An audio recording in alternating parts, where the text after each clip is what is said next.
আমি তো আমার স্বামীকে ভালোবাসা থেকে করছি, আমি কেন ডিভোর্স দেব?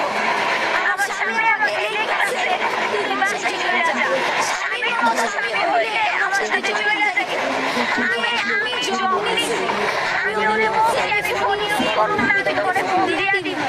আমি ইনস্টিটিউটে জব নিছি, 10,000 টাকা স্যালারি, আমাদের বাসার ওইখানে। আমি বলছি তুমি শুয়ে বসে খায়ো, ওই 10,000 টাকা দিয়ে সব চলে যাবে, তারপর সে যাবে না। তার মামলা বলছে কত বড় মিথ্যা কথা বলছে, আমি নাকি 80,000 টাকা দিছি। আপনি আমার হাজবেন্ডকে জিজ্ঞেস করেন, যখন সব আমার গুছাইছে, আমার মেকআপ পর্যন্ত এই বাসায় রেখে দিছে, যখন আমার বাসা